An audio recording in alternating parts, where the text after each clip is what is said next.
Welcome to the United We Scan podcast, the podcast by rural carriers for rural carriers. The views expressed in this podcast do not reflect the views or opinions of the United States Postal Service or the National Rural Letter Carriers Association. We ask that you please consult your assigned union representative for guidance in your local area. Make sure you like this podcast, share with your fellow rural carriers, and subscribe to be notified each time a new episode is uploaded. Please rate this podcast 5 stars where applicable and leave a comment or question for us below. Thank you. Now, here are the hosts of the United We Scan podcast. Happy New Year's, everybody! Guess what? This is season 2, episode 1, the very first episode coming out for 2024. Woo-hoo! And we have everybody with us today. How you doing, Josh? I am doing good. Hoping for a better year this year than last year. Hey, that's all we can all hope for. I wouldn't mind a few more days like I had on Wednesday. Clocked out at 12:30 on my 48K. Wow. I had 2 days this week of 1:30 on my 45K. You're doing better than I am. Well, there was like nothing. I have one tray of DPS for the whole route. Like no flats. Parcels were really light. So I just pulled down, I did a hard ripple on that tray, bundled up for the CBUs, and then for the curbside, I pulled down my parcel markers and flats and spurs into it, hit the street. Nice. Ended up having to circle back and take the long way around to get back to the office to hit my blue box on my way back. It was not much. It was only a few minutes later than I normally hit it at the very beginning of the route. Most days. We don't mind days like that after the holidays, that's for sure. It was a mixed bag for me. I had Tuesday we had no Amazon, so I was back at I don't even know what time it was. Tuesday wasn't too bad. The mail was heavy, parcels were light. Wednesday was an average day. Thursday was pretty light again. I was back at 1:30 on Thursday. And then, of course, I had as a new regular, had to redo my fingerprints and background check Thursday after I got back. Yeah, fun. And then... they did it. That's online, right? That questionnaire online? Yes, yeah. Luckily, it only goes back 5 years, so for me, it was really simple, easy. I think the only thing I really had to look up to put in there was the address of my high school. So, other than that, I didn't have to worry about that. That was more than 5 years ago, prior to me going to regular, so I didn't have to worry about that. Yeah, exactly. Yeah, no, they still wanted it, but But other than that, Friday was a fairly average day. Saturday, like yesterday, like I said, I was back again by 1:30 yesterday, so I'm not going to complain. I'll take it as it is. We do have a new sub hired for my route. I have a shadow day scheduled for the 10th because he's going to orientation on the 9th. Other than that, it hasn't been too bad. James, how was your getting through the holidays? Through Christmas, it was pretty good. Overtime every single day. Ended up being in overtime on Friday, so I cased and set up my entire route, and then the supervisor comes over and goes, "You can hand off half of it to the RCA," and I'm like, "Really?" And so I ended up handing off half my route. So that took 3 hours off of me for the route, but I still got a bunch of overtime for the week as it was. And I did let them know that next time, ask first before telling you're going to do that, because then you can actually get concurrence on that, and there's less likely a chance that they'll be upset about it and file a grievance, stuff like that, because we're entitled to that overtime. So he said, "Okay, I won't do that to anybody else," but yeah, and I'm like, but I'm one of those that I'll take the early out if I can get the early out. I'm still into Absolutely. overtime anyway. And I'll start my 3-day weekend early. So Yep. that was pretty good. And then this past week, Monday was pretty heavy. I didn't get done until an hour and 15 after my evaluation. Why'd you Then work Monday? Yeah, Tuesday. why'd you work an hour and a half over Monday? Tuesday. It felt like a Monday. It felt like a Monday. Dumbass. But no, Tuesday. But yeah, and then Wednesday was extremely light. I only had 36 scans on Tuesday. And mail, I had 3 trays of mail pulled down into my DPS, everything, 3 trays. It was crazy. And then Wednesday was also light. Thursday, it started picking up again. I guess people started using their gift cards from Christmas and things like that. And then Friday was a normal day for me. And then we got to here, and even though it's New Year's Eve that we're recording this, Happy New Year to everybody as you're listening to this on New Year's Day or after. Our first episode for 2024, and it's going to be a big one, so stay tuned. Bill, how's the last couple weeks been treating you, dear? Well, first of all, I'd like to rip the colon out of every one of you big 48K routes getting done at 1:30 in the afternoon because I'm still working to 5, 6 o'clock. And I don't understand what the hell you all are doing. But on Monday, no, it wasn't Monday. It was Tuesday. We had 7 carriers call out of 18 routes. You called and told me about that. That's pretty Yeah. crazy. And the supervisor came around asking for volunteers, and I said, "Hold on, you threatened us on Friday about Saturday, and then you need our help on Tuesday." I said, "Go around the corner and look, see if you find any, because you're not getting any here."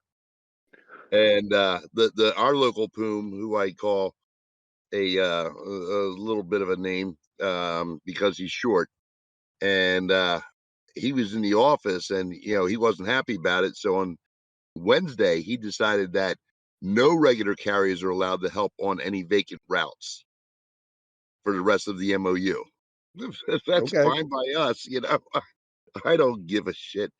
But no, I mean, I've been coming into a hamper and a half of parcels to 2 hampers every day. My mail's down to 4 to 5 trays of DPS. Flats are basically non-existent, but I mean, hell, my parcels are still up there. I mean, you got everybody using their gift cards, everybody using their returns, and funny because I've seen more Christmas cards in the mail this week than I did the previous 3 weeks. Yes, I have seen a lot too. It's I- just It I tailed off don't by understand. yesterday, but yeah. I mean, I'll get 30 or 40 large parcels, but then I have 15 trays of spurs every day. So I don't understand why you guys are dropping off so much. You must live in a poor neighborhood or something. I don't know. More rural area. Yeah, Yeah, but no, our I'm happy for you. Tuesday, our truck was an hour and a half late Tuesday. Didn't get there till 8:45. And we all got there at like 7:30. We had no Amazon Tuesday, no drop for Amazon. And yeah, I think we had carriers that were climbed up and was dusting off the top of their cases. My daughter texted me as I was playing Monopoly Go, going, "Hey, you're supposed to be working." And after I was causing her to go bankrupt or something, I don't know. But yeah, Tuesday our truck was an hour and a half late. It was crazy. Supposedly they made him wait for DPS, where a lot of the area offices didn't get DPS, but we did. Wasn't too bad though. But other than that, yeah, it was a fairly, I don't know, our week was kind of light, kind of not light, just depended on the day.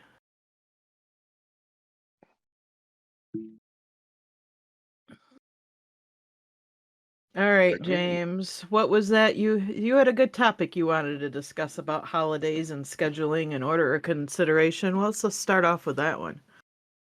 All right, so I've had a few people actually reach out to me online, and I'm always open to talking to people online.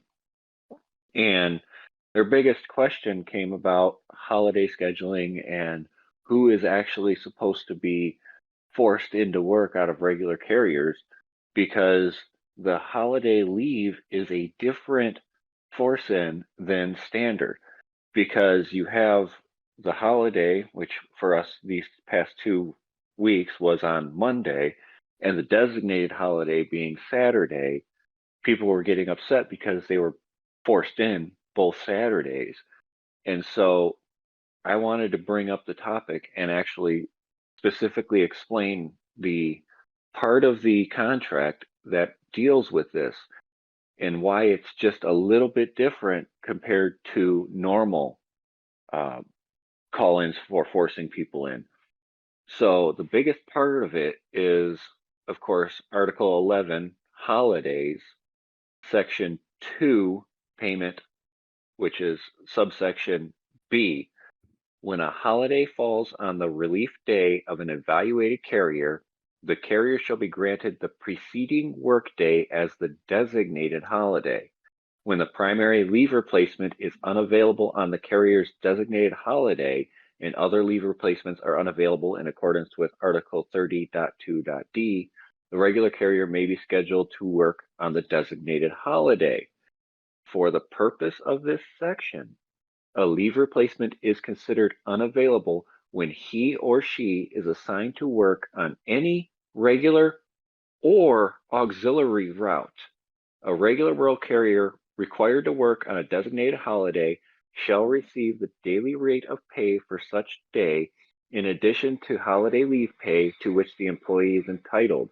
If a regular carrier is required to work on the designated Christmas holiday, such carrier shall receive 1 1/2 times the daily rate of pay in addition to the holiday leave pay. There is a section C that talks about getting a credit for an annual leave since 2023 President's Day holiday. We already had talked about this in a previous episode of the credit for that and things like that. But the key there is when the relief carriers are assigned to work any regular or auxiliary route. So if they're assigned to an auxiliary route, they're considered unavailable on a holiday.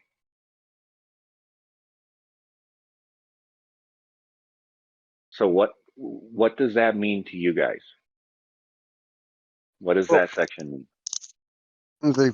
First of all, we'll use a regular office where most people have Saturday off. If you have a carrier that chose Monday as a relief day and the holiday falls on Monday, their holiday reverts back to Saturday.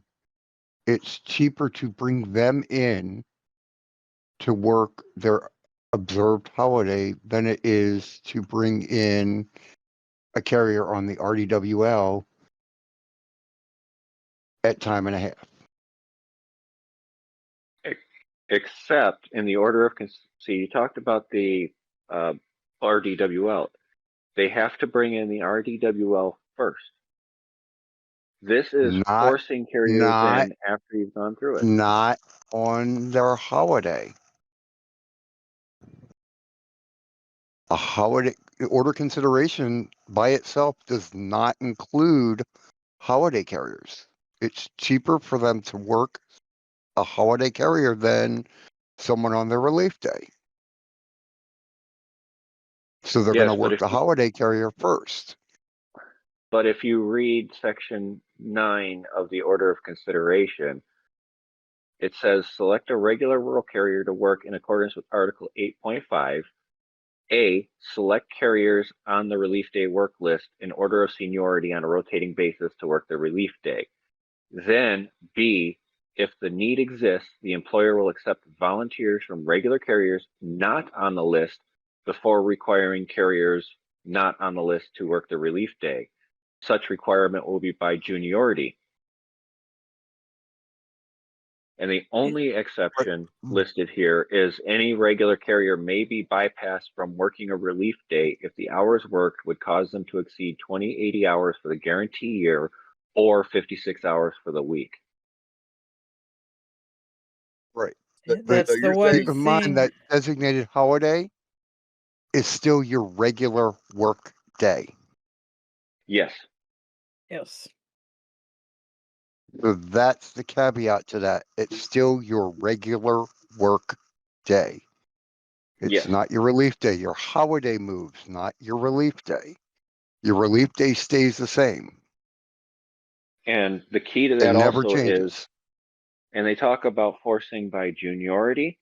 It starts with those that their relief day is on the actual holiday. So if your relief day is Monday, first the people who normally work Saturday are the ones to be forced in. Then once all those people have been forced in, then they go to the people who have the Saturday off.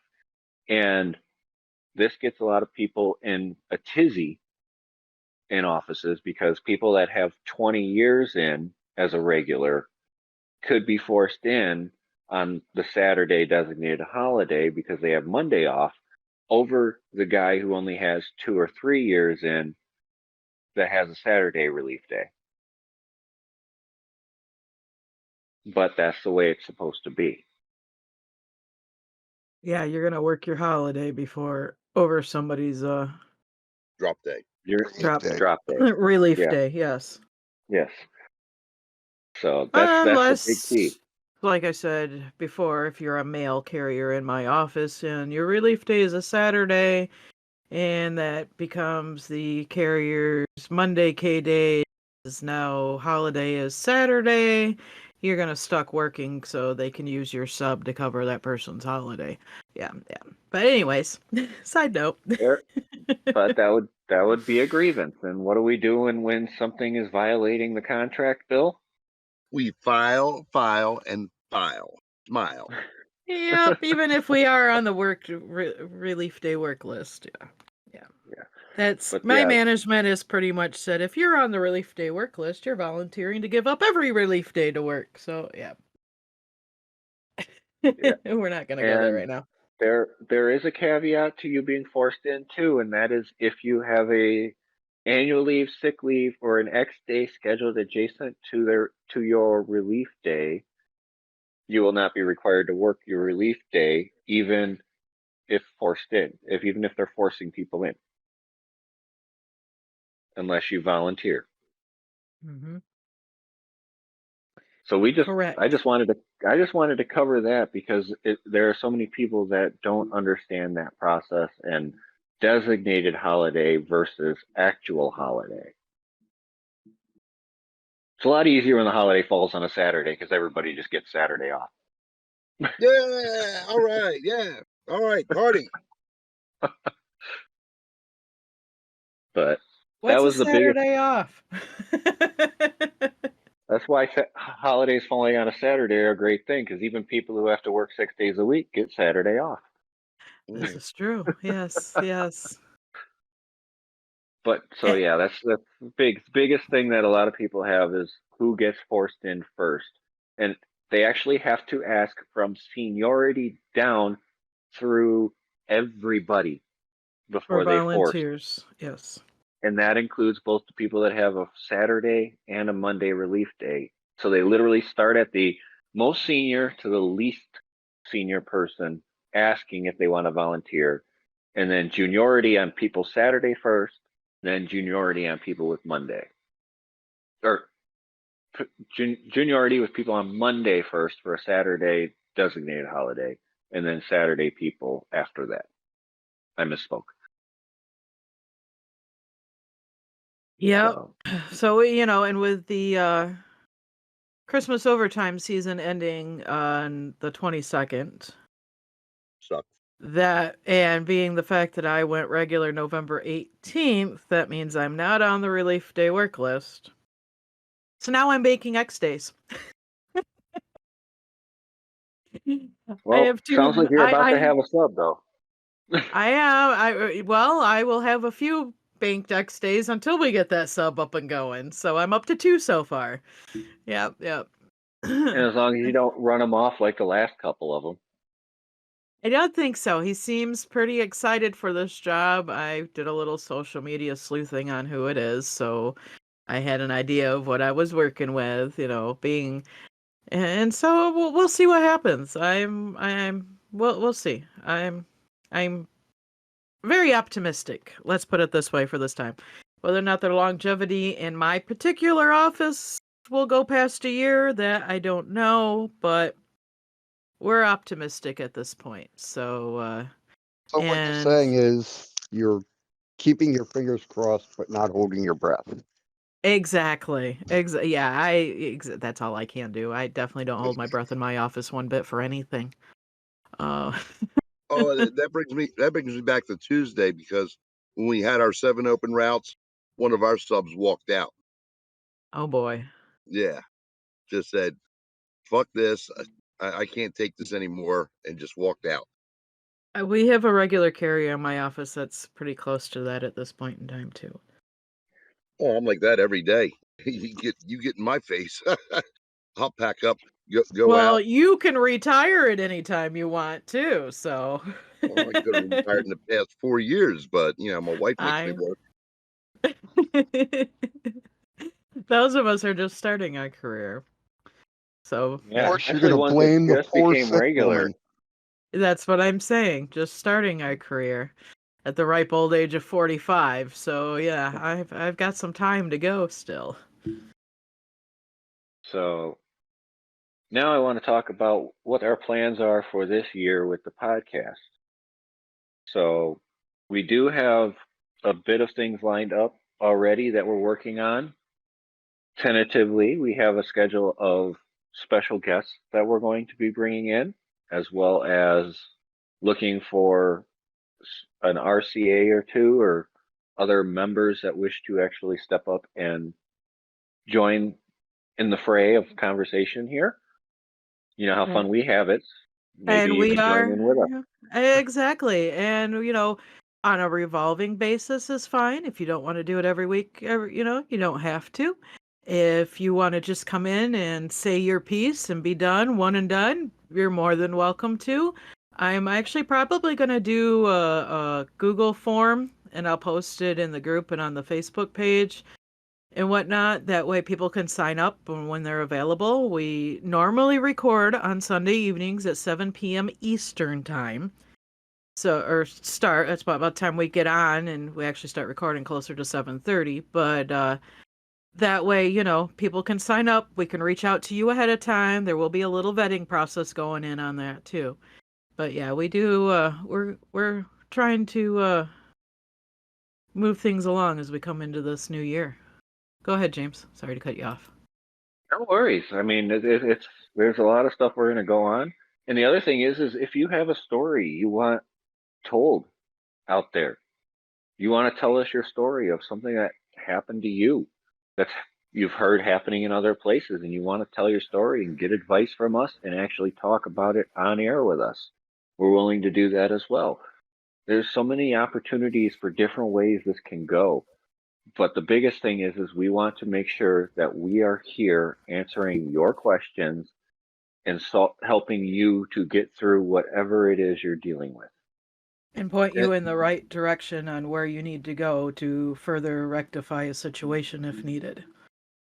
Yeah. and Who I'll to, insist that if we have stories, I would prefer them to be firsthand and not secondhand, Correct. correct. just so that we And get a another, more honest perspective in regards to the accuracy of the story itself.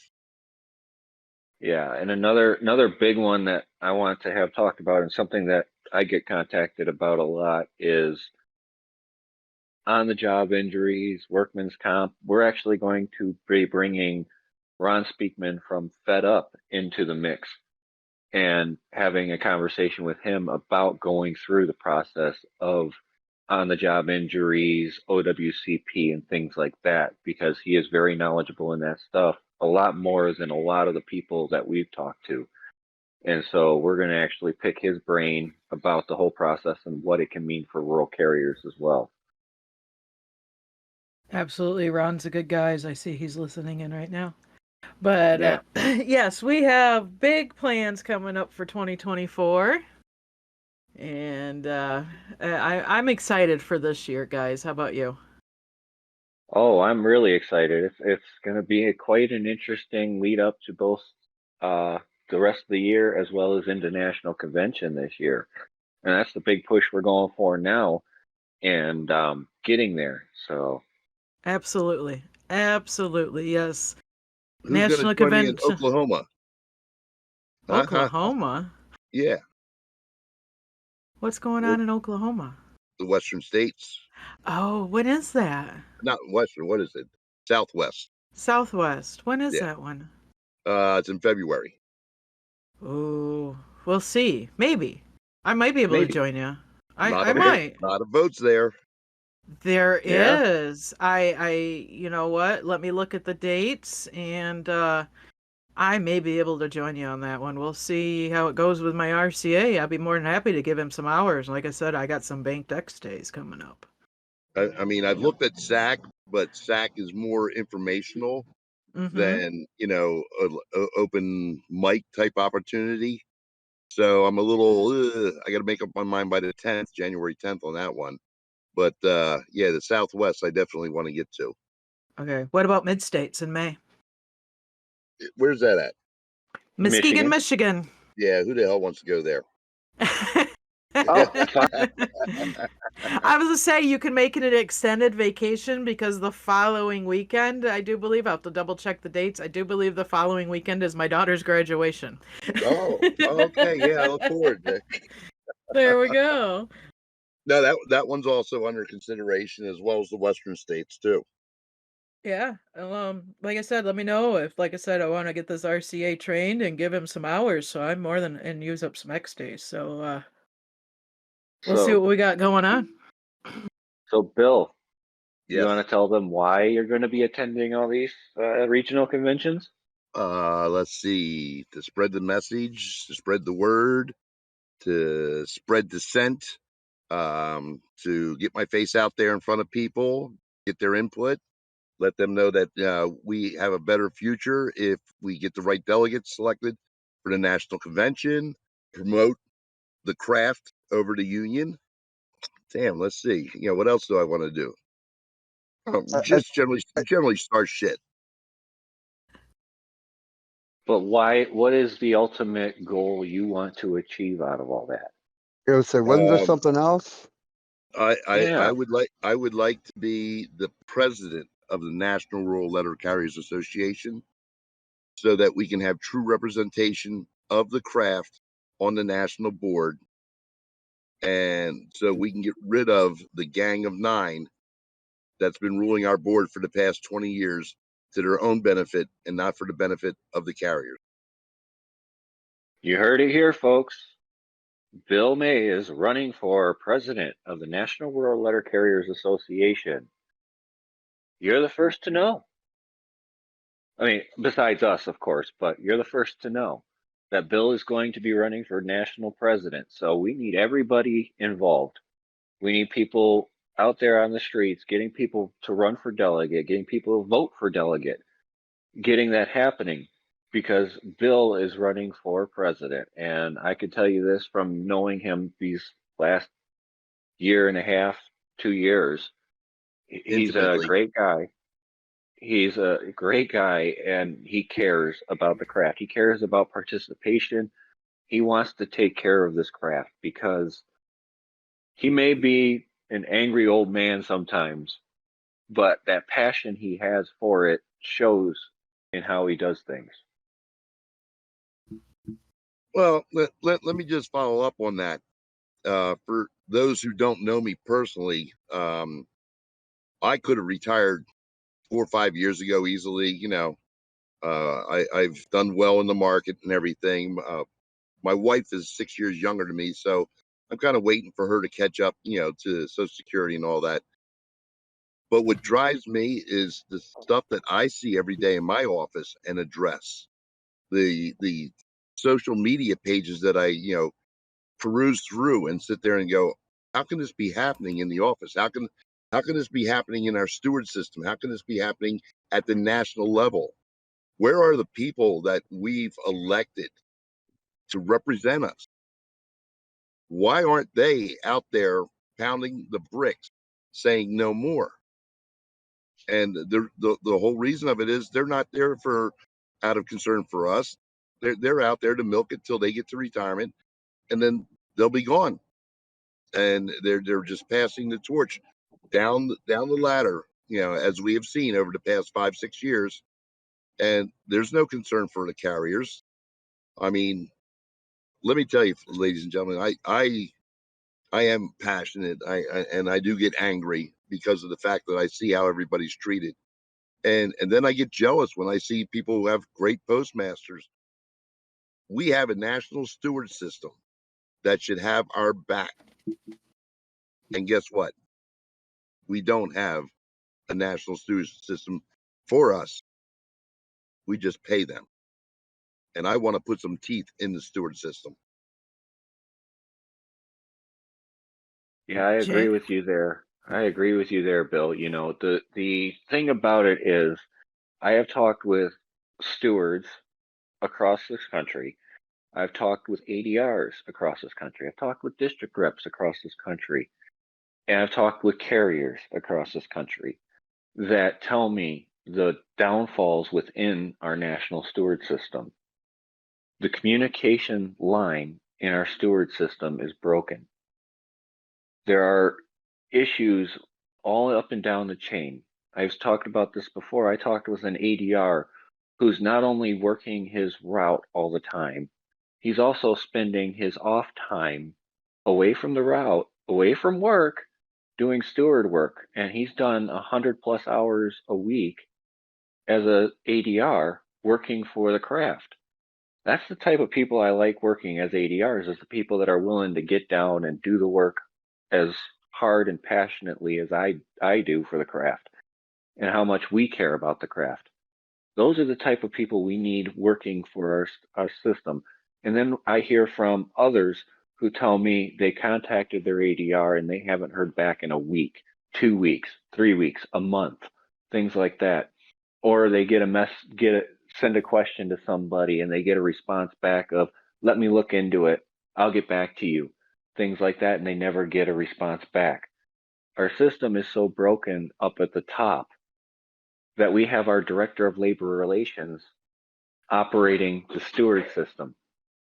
Our Director of Labor Relations doesn't even know labor laws, and yet she's trying to run the steward system instead, because that's where her forte more lies, is in the steward system.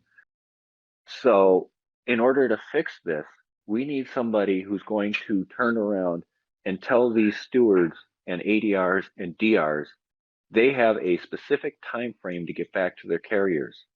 We need somebody in that position who's going to set up people to investigate when that's not happening. We need somebody who's going to find out where our deficiencies are in our steward system, because we have stewards out there who give different answers across the board. I can go ask 2 stewards in one state a simple question and get 2 different answers, and that should not be happening in this system. And so because of that, I'm letting everybody here know also that I am going to be running for the Director of Steward Operations, because our steward system is the most important protection for our craft. Our stewards are there to be the defense attorneys for our craft against management. And without a good steward system, the contract is useless. Management, we found out, won't defend the contract. Management won't follow the contract. And we have stewards out there who would rather be friendly with management and settle for language that already exists instead of taking care of our carriers. And one of the biggest things I'm going to do is I'm going to make it known to every steward in the system that settling for language only occurs at the national level. Because if the language already exists, you shouldn't be settling for it in the first place. So you heard it now, here, guys. Go ahead. from now until national convention, I'm asking you guys, let me know how your stewards are. Let me know what deficiencies you have. Let me know if you have good ones too. because I would gladly shout from the rooftops about the good ones. Gladly put their names out there because they deserve the recognition for defending their carriers. But I also want to clean up the problems in the system. Now you can do it, Kristen. All right, here we go. You guys, you have heard it here first. Bill is officially going to be running for NRLCA president this year again. James is officially going to be running for director of steward operations. 2024 National Convention in August in Reno, Nevada. If y'all want Yep. me to run, let me know. I am open to running. My mind at this point is not completely made up, but it's definitely not off the table. So I'm not making an official announcement until I am officially knowing that I'm going to run in what position. But if y'all out there are listening and you would like to see me run again, which I did last, actually be 2 years now, 2022, I did run for vice president as an RCA. I am not opposed to running again. But I want to know from you guys where you would like to see me, whether that's an executive committeeman, a vice president. I'm going to leave labor off the table at this point in time. That is not my forte. I mean, I care about each and every one of you. I really do. But labor definitely, I'm going to be honest, is not my forte. But I thought about labor, but at the same time, I know that steward operations, the only way labor can be really beneficial to the craft is if the steward system is fixed up first. I completely agree. I mean, but I do know I've been talking with several people about that, and if you're wanting to step up, we're willing to announce that you're running on our platform. We will So put if that you're out there, yes. If you you don't are willing to step up and run for a national office and would like to come on and say, hey, I am so-and-so, I am running for this office, this is what I believe in, this is what I want to do, we will open that up for you. our platform is available for you. And don't You don't- forget, ladies and gentlemen, we're not looking to change one or two positions on the national board. We want to change the entire national board because that's the only way to get effective policy instituted to care and protect the carriers. Dues Absolutely. and non-dues paying, James. Yes. As the Go ahead. as the director of steward operations, one of the biggest things that I'm going to ensure happens is that every steward follows the law on that. Because I've heard stories of non-dues paying carriers being treated differently than dues paying carriers, and that is against the law. And that shouldn't be happening. Now, granted, as a union member, I want everybody to be dues paying and supporting the union, but we know that's not feasible across the board right now. But we will support every single rural carrier out there because not only is it the right thing to do to protect the dues paying members, it's also the right thing to do with the law. All right. So I just had a few people come out and say, we need a VP. Okay. I'll do it again. I'll do it again. You'll do it again? Well, This is tell us my what you're gonna official. do. This is my official announcement that yes, I will be running for vice president of the NRLCA come August in Reno. Could you imagine having carriers on the national board? What a difference that would make Well, instead of these career politicians. and that's where I kind of stood as an RCA running in 2022 in Orlando. I was still an RCA then. I am a regular now. I am a new regular. However, the vice president is the one that works closely with doing the RCA Academy. They're the ones that head that up. for the most part. You know, everything RCA related pretty much goes to the vice president. I still have, I mean, you know, RCAs are important to me. You know, we've got our new one in the office that and he's young, he's 19, maybe 20. I've taken him under, you know, I've walked up to him. All right, I got to have that mom talk with you about this. Don't be doing this. This is your official postal mom talk. You know, these guys, you know, even as a regular, when they would say, hey, you know, do you want some overtime and go help him? You don't even, to me, it's not about the overtime. To me, it's like, absolutely, I'm going to go help him. I'm going to go make sure that, you know, his first day out on the route, everybody's first day alone on the route sucks. We all know that. But I'm going to go out there and I'm going to say, hey, you know what? Give me your packages. Head back to the office, case up the rest of the mail that you have for this portion of the route. I'll deliver the packages. You're doing good. And it's going to get better because you're starting in the middle of Christmas season. You know, to keep them going. RCAs are still my heart, you know. I didn't spend as many years as quite a few, but giving the turnaround we've had, I was an RCA longer than what some of my regular carriers have been with the post office total. Am I right, James? You were an RCA longer than I've been with the post office. That's what I'm saying. I was an RCA for 8 years, 11 months, 5 days. Who's Yes, counting? I did. I did. But you And know, and I know people that were RCAs for 10, 12, 15, 20 years.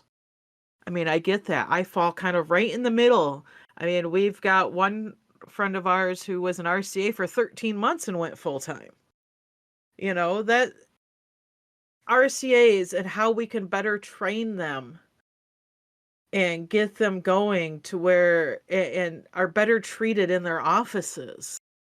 That to me is a passion. And I think as the vice president, I would work very closely with making sure RCA's got the proper training from the ground up. and let's get the buyback pushed through. That is definitely, yeah, for Congress, definitely. I mean, we can push that too. I mean, That and the RCA's becoming career after 2080 hours or 2 years that was passed as a resolution at this last national convention. That needs to be put in this next contract that our current board is going to start negotiating and soon. So we're going to have to keep an eye on that as well, because that's probably one of the first things that our current national board is going to remove from the contract negotiations. Hell no. yeah. So here's the thing, people. Our contract negotiations start soon. We don't know, as boots on the ground, what date that actually is going to start, when it's going to start. Somewhere in the next 8 to 12 weeks. Okay, so you know, we have a rough estimate of when it will start. When it ends, we don't know. If this contract is not settled before the next national convention, the people that you elect into office are going to continue those negotiation talks. Just remember that. And what would you, honestly, I think what we negotiate, what we've been talking about, what the post office has put out to us, what we said absolutely no to, or what, you know, I think our negotiations should be available to our membership on what we're talking about, where things are headed. There needs to be some sort of transparency in contract negotiations. Yes, resolutions, non-binding resolutions, are that wish list of what we'd like to talk or what we'd like to see negotiated, of what we'd like to see.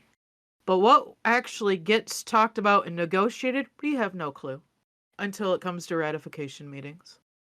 I think that needs to change. Yeah, I think putting it out on social media of what's actually happening. You know, the current national board believes that keeping everything behind closed doors protects their views, opinions, and strategies. But if you're in contract negotiations, you want to put out what your currently asking for. I Because don't know if I would obviously, go as far, and I don't mean to cut you off, James. I don't know if I would go as far as posting that contract negotiations on social media. I think, and I'm gonna say this, updates updates on it would be good. Updates on it would be I'm good. gonna say, and I don't don't go after me for saying this, people, but I think that is something that should be on the website and not necessarily on the social media. But yes, maybe a highlighted points of could be put out there to drive people to go look up and see what's been negotiated and what is a yes and what is a no and what is a still in talks. I get that. Um and this one is right, yeah, exactly. Right on, the NALC has their rap discussions, their rap talks, their rap discussions, whatever it's called.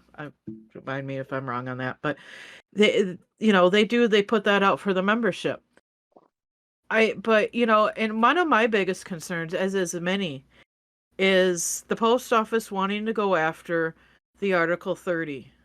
And this falls in with the MOU stating that regulars can volunteer on other routes.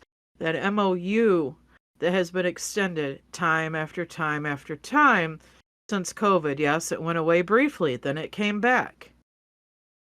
That MOU being extended through March as it goes into contract negotiations is very much a target for the post office to say, well, you have put this MOU out for so long. Well, if you want this, then we're going to take that protection of a regular carrier just responsible for their one route away. And now they can be mandated to cover parts of other routes or whatever else is needed and not on a volunteer basis. Or And take not a get, pivot like City. yes, Well, exactly. the problem with your overview, even if you just did it on our website, okay, is that you have a national board that's going to be trying to protect themselves. So you're not going to get the information that you're looking for, that you're entitled to. You're going to get what they feed you, Exactly. and that's the Yeah. problem with the national board. There's no transparency in the post office, and there's even less from our union. And guys, I'm just going to put it out there. If we were to be elected to the national board, either one of us or all three of us, this podcast would continue. Oh yeah. Yep. Because the issues surrounding information being disseminated really don't have a leg to stand on for the people that have turned what we've done here into a problem. As you know, 4 of us got decertified by our national board. Yes, we But did. for us, that is the cost of dissent, the cost of going against the grain, the cost of being different from what they envision happening. But it's also illegal what they did. So that'll be solved soon enough. But until then, we're still waiting with bated breath. But we're still going to be here for the craft, because guess what? The craft makes the union. Leadership doesn't make the union. Every single rural carrier makes the union. Every single one of you listening to us today that's a rural carrier makes the union. Whether You you know, pay dues or not, you make the union. you make the craft. I mean, we are boots on the ground people. We have seen it. We have gone through it. We have dealt with hostile management in one facade or another. We've been through good management. We've had bad management.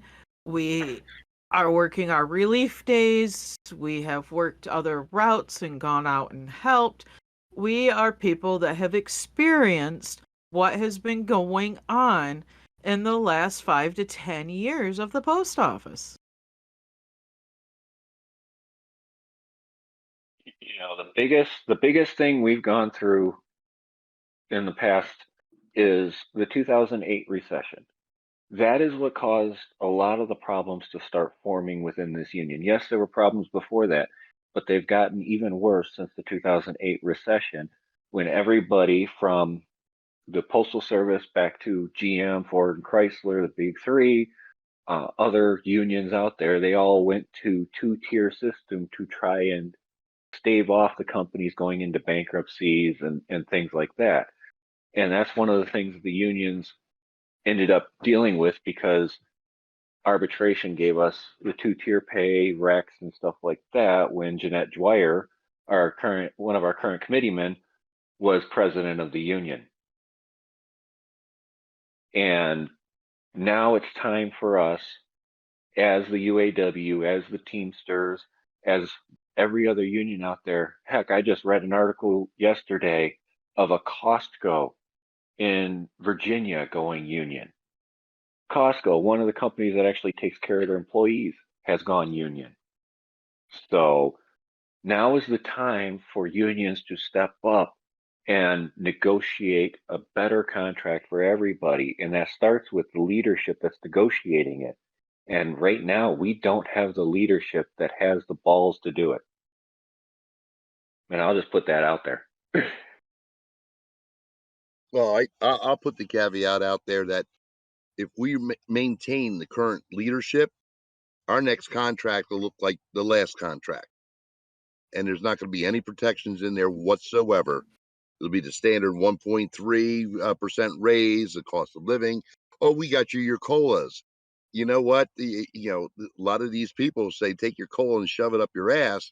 If I'm being treated like shit at work every day, if I'm being belittled, if I'm being harassed, they're tired of it. And frankly, folks, I don't blame you. I don't blame the people who are walking off the jobs that saying, I don't need this anymore. And they don't.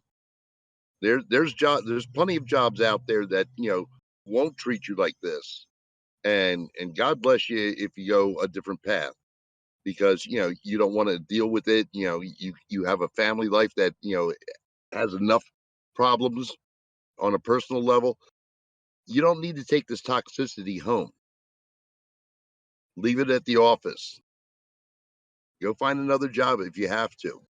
The thing of it is, if you're going to stick it out, then let's fight, and let's fight together. Really. Fighting together is what we need to do. Right down from the brand new RCA to that senior carrier who's trying to eventually retire. We all have to band together and fight together as one.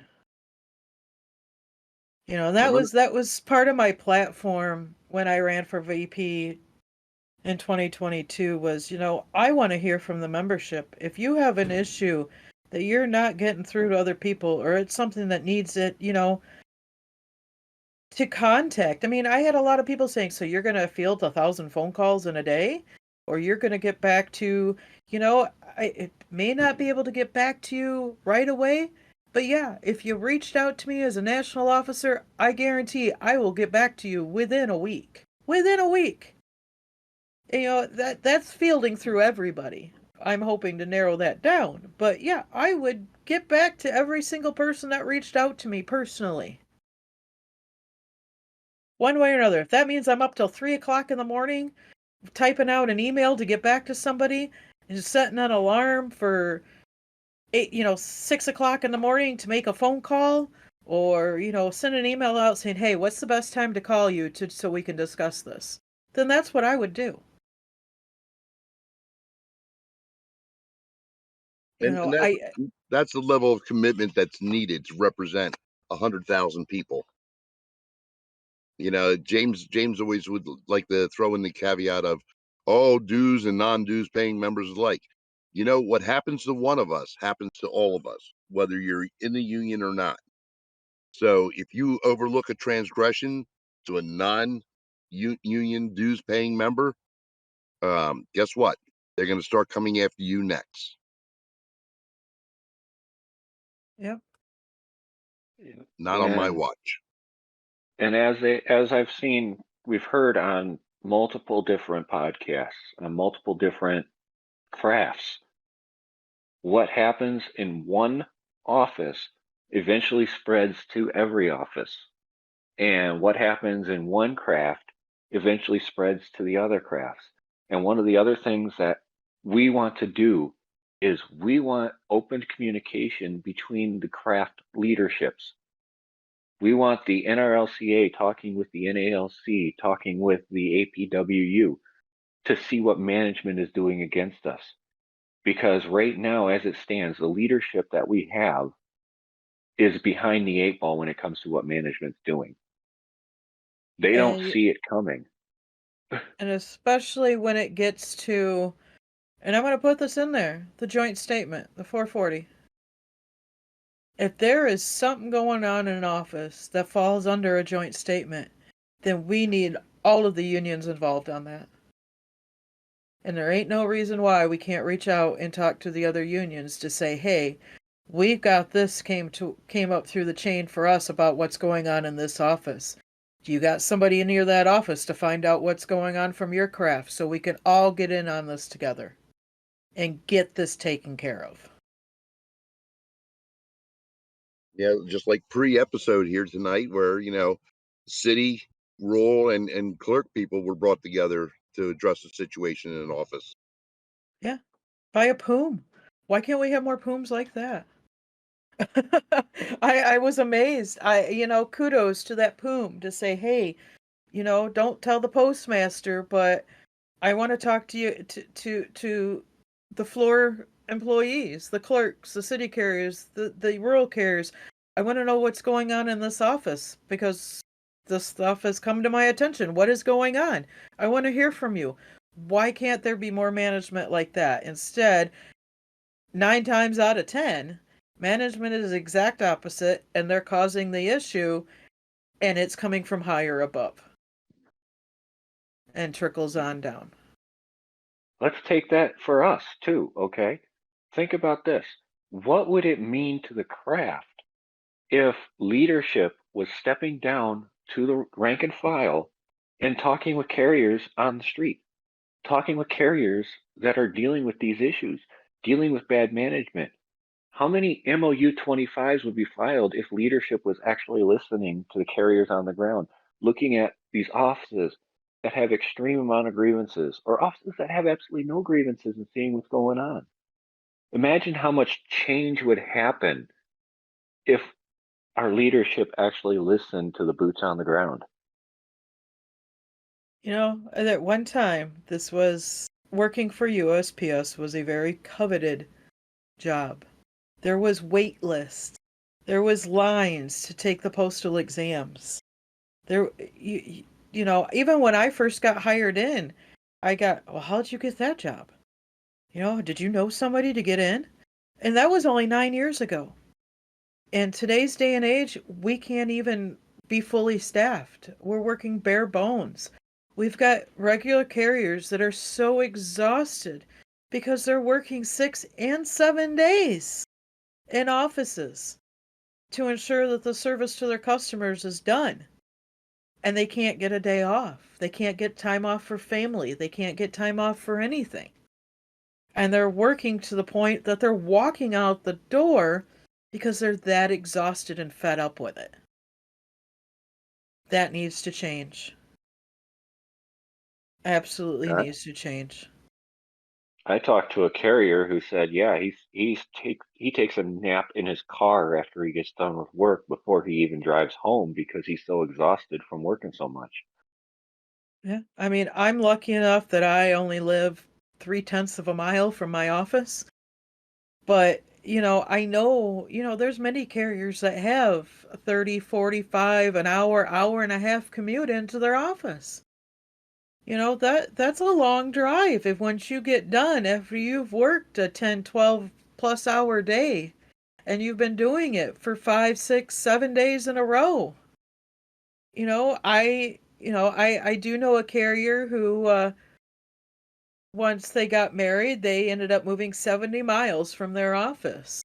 No mutual transfers available. They commute 70 miles to their route to their office to run their route. There are days where, or weeks at a time, depending on the weather, but they get a hotel locally, so they're not home with their family after work.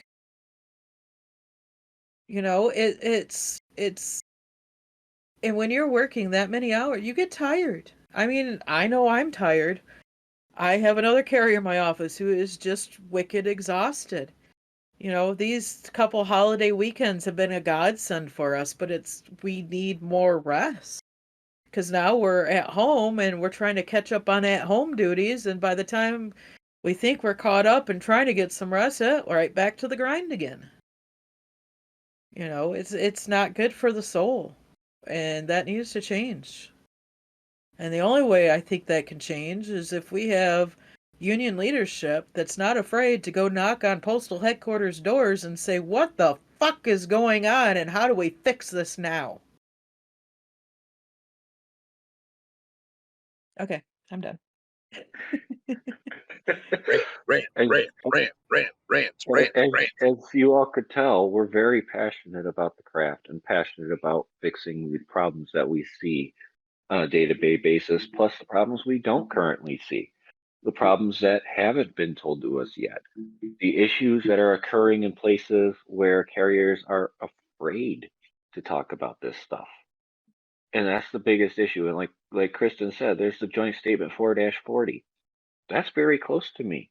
Royal Oak is not far away from me where that joint statement was made after an incident there. Now, I can't describe the incident, otherwise we'll get banned from multiple platforms by their algorithms, but you guys understand what I'm talking about.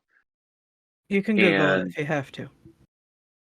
We're trying to step into this craft and prevent another Royal Oak from happening, because this constant harassment and mistreatment of carriers could lead to that incident. You hear about them all the time on the news nowadays going on. We need a craft that's willing to step up and put management back into being the contract following, leave the carriers alone management we had decades ago. Right after the 70s, when everything happened in the 70s, management backed off from carriers for a while, licked their wounds, until they turned around and started realizing that, oh, some people are here because they're desperate for the paycheck that they're getting. They're desperate for the benefits that they're getting, things like that. And that's when management started putting their foot down, and changing things in the contract against the contract. So it's time for us to put our foot down on management, end the harassment, get people in leadership that are going to go out and prevent this harassment from management. And it's time for leadership that's going to tell management, no, that's not happening. And it's also time, and I'm going to put this example with the RX, or REX as we call it, in educating our carriers. And that includes our non-dues paying members of the craft. I believe that if it's a system that affects the way that you are paid and how you are paid, everybody should have access to that information and the same training across the board, no matter what, or what your stance is. I don't care if you're dues paying or non-dues paying. That is something that affects your pay, how you're paid, and everybody should have the exact same training across the board, office to office, employee to employee. It needs to be the same and available to everybody. It's the same for steward to steward, too. Yes. Because, well, we all know, as we have been stewards in the past, we all did not get the same training on stuff or even the same information passed down. I mean, there are times where I'm going to put the example out. James and I are under the same DR. He was getting information from an ADR, his ADR, and I had no clue because I never heard a word from mine. That type of stuff needs to change. If it is something that needs to go out to all carriers, all stewards, then it goes out to all carriers, all stewards. no matter what. Well, the same way the academy should be uniform across the country, so should the Absolutely. steward train. So should the steward training too. Absolutely. That's steward with a Absolutely. D, not a T. It is a steward, not a steward. But if Yes. you are a steward and you are a steward, awesome for you. No. Let Yeah, me do it. I actually had somebody come up and ask me, "Is your name Stewart?" I'm like, "No." Well, they told me you're the stewards here. I says, "I'm the steward, not the steward." Same thing? No, it's not. And I think, especially and with the with our jobs, and especially with the Rex program, there are a lot of moving parts. A lot. Isn't it And I funny? think, Isn't it and funny that how tr- the rec system was written in stone and has been changed so many times since that oh, stone was cast? I know, right? But that needs to start from day one with brand new RCAs all the way up to that senior carrier. Everybody needs the same training across the board. All right, Doesn't matter if your office is up at the tip of Maine or the southern tip of California. Or You should be getting Hawaii the or Puerto same Rico. Hawaii, Puerto Rico, Alaska. You should be getting the same training. I have to go, ladies and gentlemen. My wife's upstairs. She's suffering from vertigo and she wants to come downstairs. So I have to bail out right now. Okay. And You and go, All and, right. you go, Have a and good New feed, Year. feed her. go take care of the family. Give her Will our do. love. Well, All right. everybody He's have a more happy New important. Year. You And too. remember, you're the most important delivery today. Be safe. Do your job as professionally, efficiently as you can, and get your ass home to your loved ones because that's the most important delivery of the day. Everybody have Absolutely. a happy New Year. You too, You Bill. too, Give Bill. Carol right. our love. All right. Will do. Bye-bye. All right. Bye. So with that, I think we're going to go ahead and wind it down for this New Year's episode. Those that want to stay for post-show talks, you're more than welcome to. So, Josh, your last final comments for tonight. Well, it's still dark early. It's getting cold out there. Be safe. Don't get overwhelmed. If you do, take a deep breath. Take a step back. Take a deep breath and step back in. Have a good week. We'll see you next time. Go for it, James. Well, this next year is going to be a lot of fun for all of us, not only on the campaign trail, but also in terms of what's next in our year. Just remember, no matter what happens, everything and everyone here, we're all in this together.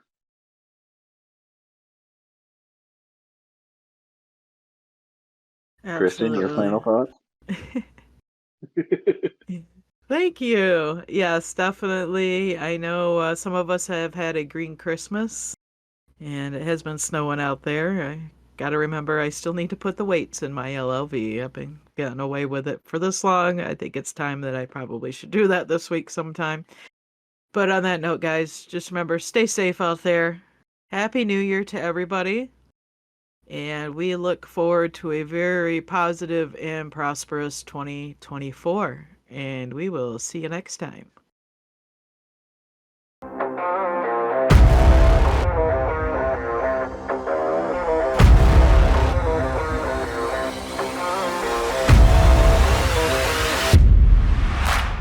Said I should open this and stand outside the case eating my popcorn watching the shit show. He's like, do it. And I said, okay. So I did.